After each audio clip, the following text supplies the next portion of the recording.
Fakultas Ilmu Pendidikan Universitas Negeri Makassar. Baiklah, saya akan berbicara sedikit tentang yang saya rasakan selama pandemi COVID-19 atau virus corona. Yang saya rasakan pertama yaitu penggunaan internet. Penggunaan internet menurut saya meningkat dari sebelum adanya COVID dan setelah adanya COVID-19.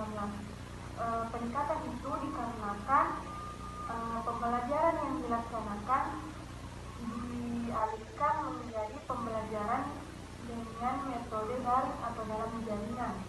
Yang kedua yaitu selama adanya pandemi COVID-19, saya merasa bosan. Dialihkannya pembelajaran dari sistem pembelajaran tatap muka menjadi sistem pembelajaran daring membuat saya merasa bosan karena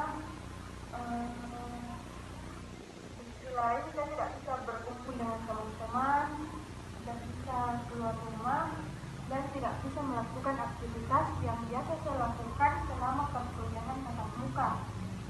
Saya juga merasa bahwa adanya pandemi COVID-19 ini membuat mahasiswa menjadi semakin malas dikarenakan misalnya kuliah pada jam 7 pagi.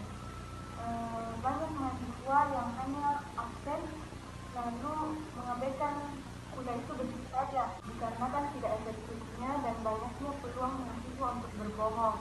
Misalnya titip absen, mengerjakan tugas yang sama atau mengcopy-paste tugas teman, itu membuat mahasiswa menjadi semakin malas. Banyak mahasiswa yang mengerjakan tugas hanya mengcopy-paste punya teman, dan itu menurut saya tingkat kemalasan mahasiswa meningkat dari yang sebelum terjadinya pandemi ini dan setelah terjadinya pandemi ini. Mahasiswa dituntut untuk melakukan semuanya serba online.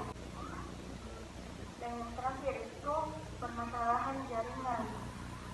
Mungkin banyak dari teman-teman yang sudah menjelaskan tentang jaringan ini yang sangat tidak mendukung